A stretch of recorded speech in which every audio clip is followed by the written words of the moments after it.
ቅዱስ ለሕክምና ሄዶ በነበረበት ሰዓት አሁን ላይ ደግሞ ጤንነቱ የተጠበቀ ሆኖ እንግዲህ ወደ ቤቱ በሰላም ተመልሷል። ይሁን እንጂ ጽናት እንግዲህ መላ ቤተሰቧን ይዛ ቅዱስን ለመቀበል ፏጥን ምቅ አድርገው በራሱ ቤት እንግዲህ ሻይ ቡና ሲሉም ታይተዋል።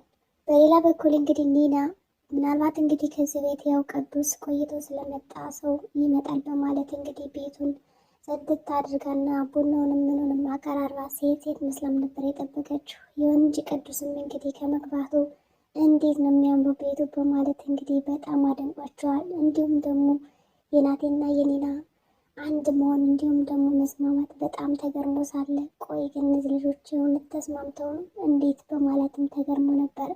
በሌላ በኩል እንግዲህ ያ ጥጤ የሚባለው ሰላምን መግቢያና መውጫ አትቷታል። ለታማሚ ብላ ያዘጋጀችውን ምግብ ሳይቀር ይህን ምግብማ ማንም መብላት የለበትም እንደውም እኔ መብላት ያለበት በማለት እንግዲህ በጉልበት ያንን ለቅዱስ ብላ የሰራችውን ምግብ ወስዶ በልቶባታል። ይህንን የተመለከቱ ናቴና ኒና ጉዳዩማ እንዴት ነው እኛን እያስደበደበች እሷ እንዴት ነው ምግብ እየሰራች የምታበለው በማለት እንግዲህ ትንሽ ተቀይሟታል። ምሩ ዛሬም ቢሆን እንደታመመች ነው። ይሁን እንጂ ለሰኑ ወረቀትና ማስታወሻ አምጪልኝ በማለት እንግዲህ በእስክሪብቶ ላይ ስለ ሀዊ መናገር የፈለገችው ነገር ነበረና ሆኖም ሀዊ ብላ ጽፋላታለች። ሰኒ ይህንን ነገር ምንድን ነው ስለዚችሽ መናገር የፈለገችው ለምንስ አልጻፈችውም ሙሉ ለሙሉ ለናሁም ልንገረው ወይስ አልንገረው ብላም ጠየቀቻት። ምሩ ለናሁም በጭራሽ መናገር የለብሽም በማለት እንግዲህ በአይኗም ጠቅሳትም ነበረ። ይሁን እንጂ ምሩም እንግዲህ ወደ ቤቷ እየተመለሰች እያለ ያንን ወረቀት ይዛ ማነች ሀዊ የሚለውን ጥያቄ ለመፈለግ ተነሳስታም ይመስላል። በሌላ በኩል እንግዲህ ትንሿና ኤዛና ፍቅራቸውን እንደ አዲስ አብለው እየጀመሩ እንዲሁም ደግሞ ከጽናትና ከኪራ እየተደባበቁ በቤት በመገናኘት ጀምረዋል። ኤዛና ከትንሿ ጋር ብዙ ጊዜ ማሳለፍ የሚወድ ሲሆን እሷ ግን የቤት ሰራተኛ እንደመሆኗና እንዲሁም ተማሪ እንደመሆኗ ልታየው እንኳን ፍላጎት አልነበራትም። ዛሬ ግን ኤዛና ሲቀርባትና በመንገድ እንኳን ሰላም ሳይላት ግን ለምንድን ነው ዛሬ ማየት የፈለግኩት በማለትም ራሷን ጠይቀዋለች።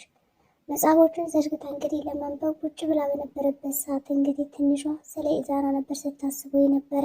ግን ለምን በማለት እንግዲህ ልታነብም አልቻለችም ነበር። በሌላ በኩል እንግዲህ መላ ቤተሰቡ ከቅዱስ ጋር ተሰብስበው እንግዲህ ጸጸታቸውንም ናፍቆታቸውንም ተሽሎት ስለመጣም እያወሩ ነበር። ኒና ቡናውን ካፈላች በኋላ እንግዲህ ለሁላቸውም ከሰጠቻቸውም በኋላ እንግዲህ እንዲያሸቱትም ማድረጋቸው ነበር። በዚህ የተነሳ እንግዲህ ሁላቸውም በፈገግታ ታጅበዋል። ይሁን እንጂ ሁላቸውም እንግዲህ ደስ ብሏቸው በነበረበት ሰዓት ታክዘውም ነበረ። እንዲሁም ደግሞ ጽናትም ኪራም በጣም ታክዘዋል። በዚህ መካከል እንግዲህ ሁለቶቹ በጣም ደስተኛ እንዳልሆኑ ያሳየ ነበረ። ናሆም እና ሰኑ እንግዲህ በሰላም ነው ምን ሆናችሁ ነው ማለት ይጠይቋቸዋል። እነሱም ደህና ነን ይላሉ ማለት ነው። ጽናትም እንግዲህ ኪራ ብዙ እያወራ ስላልነበረ በአይኗ ጠቀስ አድርጋ ደህና ነህ ትለዋለች። እሱም እንግዲህ ምንም የለም በማለት ነው እንግዲህ የነገራት በምልክት። ይሁን እንጂ እንግዲህ ኪራ ቡና ከጠጡም ቁርስም ከያዙም በኋላ ቅዱስ እንደው ስለ ሁሉም ነገር ይቅር በለን፣ ይህ ነገር የመጣው በእኔ ምክንያት ነው በማለት እንግዲህ ጽናትና ኪራ ቀበል አድርገው ጸጸታቸውንና በሱ ምክንያት እንደዚህ እንደተተኮሰበት ይናገራሉ።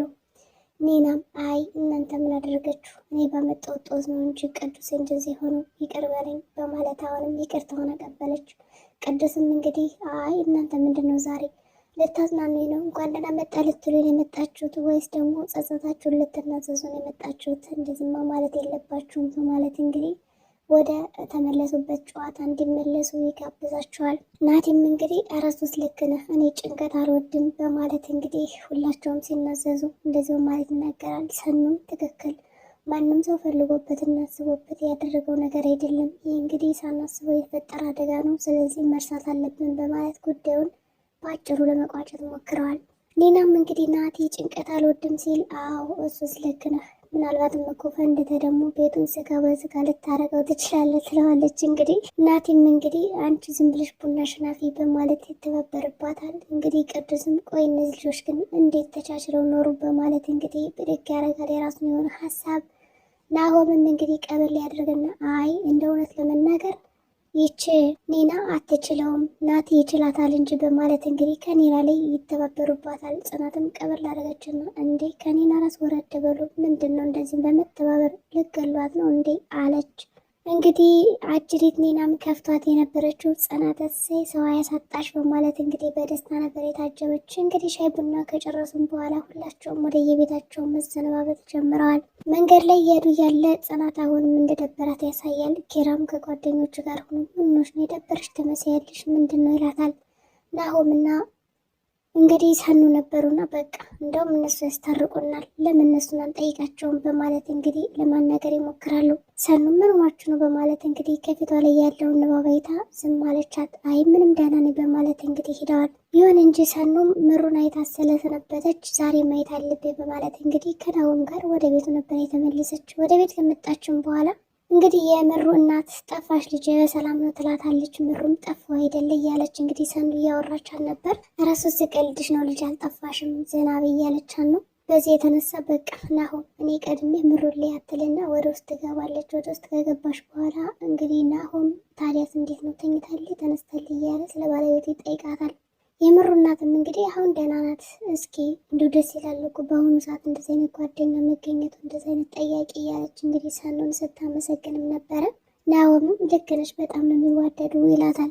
ይሁን እንጂ እንግዲህ ሰኑ ከመጣች በኋላ የጀመረችውን ነገር በባለፈው ለመፈጸም ዛሬ የሀዊ ስም ተጽፎላታል ማስታወሻ ደብተር ላይ።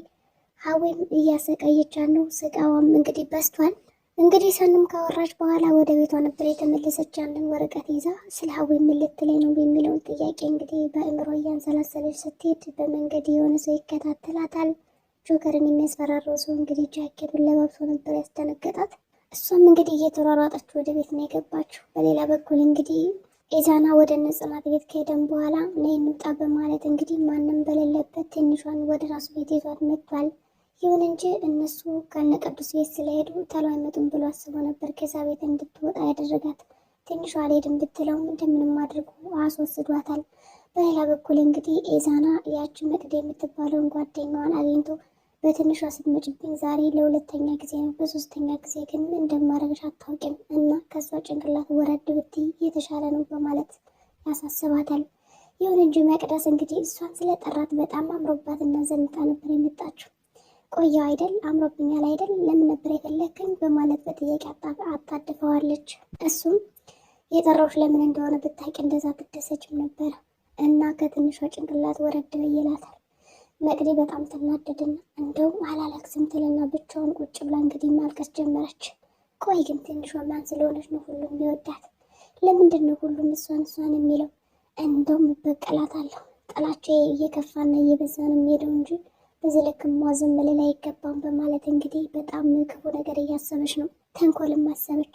ወዲያውኑ እንግዲህ ወደ እነ ጽናት ሲመለሱ ወደ ቤት ሄዳ ለመናገር አሰበች። ከዛ ቤት እንድትባረር የምታደርግ እየሞከረች ነው። ትንሿና ኢዛናም እንግዲህ ከበሉ ከጠጡ በኋላ ፊልም እንይ በማለት አሁንም ያስቀራታል። እኔ መሄድ አለብኝ ልብ እየፈራ ነው ትለዋለች።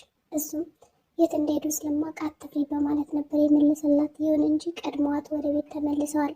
ከተመለሱም በኋላ እንግዲህ ትንሿ የት ናት በማለት ጽናትና ኪራ ቁጭ ብለው እያወሩ እያለ አላውቅም ስመጣ ቤት የለችም በማለት እንግዲህ ይነግሯታል። እንግዲህ ኪራ ሚስቱ ከፍቷት ስለነበረ ጽናት በሰላም ደብሮሻል እንዲህ ይላታል። አሁንም አይን ያልደበረኝም ግን በቃ ዝም ብዬ ሴቶች አንተን ሲያዩ እንግዲህ በመነጫነጭና እንደዛ በመሆኔ በጣም እየከፋኝ ነው ትለዋለች። እኔ ያንቺ ነኝ እንደዚህ መቅናት የለብሽም ስለምትወጂ ነው እያላትም ነበረ። እንግዲህ የጽናት ቀናት ከአቅሟ በላይ ሆኖባት ማንም ሴት ካጠገቡ ሆና ስታያት በተለይ ደግሞ ዘንጣ መንጨርጨር አብዝታለች። እሺ በማለት እንግዲህ ያባብላታል። ሀዊም እንግዲህ ምሩን እያሰቃየቻት ነው። እንግዲህ ከመኝታ ቁጭ ብላ እንደዚህ በተኛሽበት ነበር በዚህ ትራስ አፍና አድርጎ መግደል ትላታለች። በጣም እንግዲህ ጨካኝ ሆናለች። ሀዊ ለምን እንደዛ ምሩን እንደምታሰቃያት አይታወቅም። ናሆም እንዳጋጣሚ መጣ ነው። ምን ሆነች ነው?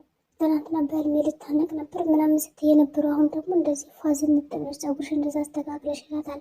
አይ ምንም በማለት እንግዲህ ትወጣለች። እንግዲህ ከዛ ቤት ከወጣች በኋላ ጥላቻዬንማ በልቤ ነው ማድረግ ያለብኝ ማንም ማወቅ የለብኝም ትላለች። ወደ ውጭ ወጥታ ማውራት ጀመረ ብቻዋን። ሀዊ እንግዲህ የምሩ እናት መጣችና አንቺ ጅማሽ ነው ብቻሽ የምታወሪ አሞሻል እንዴ ስትላት አይ ደህና ነኝ በቃ ዝም ብዬ ነው ትላለች። ይሁን እንጂ እንግዲህ ሀዊ ብቻዋን ስታጉረመርም እናትም ምንድነው ስትላት ያው እንግዲህ ናሆም እቃ ልኮኝ ነው ሱቅና እንዳይጠፋብኝ እሱን እየወሩ ነው ትላታለች። የውሸት ማስተባበያም ሰጠቻት። እንደ ህፃን ያረግሻል እንዴ? ለማንኛውም እሺ ይመችሽ ትለና ጸጥታታለች። ሰኑም እንግዲህ ወደ ቤት እየሮጠች ከገባች በኋላ ጆከር የሚከታተላት ሰው እንዳለ ትነግረዋለች። ጆከርም እኔ እያለሁማ ምንም ነገር ልትሆኝ አይገባም በማለት ደጋግሞ ይጠይቃታል። ሰውን አይተሽዋል? ምን አይነት ነው እያለም ጠየቃት። እሷን ያላየሁትን ምን አይነት እንደሆነ በማለት ነበር የመለሰችለት። ሰኑ እንግዲህ ስለ ቀድሞ ህይወቷ እያጣራ እንደሆነ ደርሳበታለች ጆከር። በመጨረሻም እንግዲህ ትንሿ በር አንኳኳች።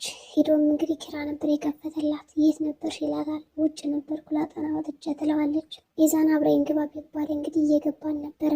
እንግዲህ ኪራን በጣም ተቆጥቷታል።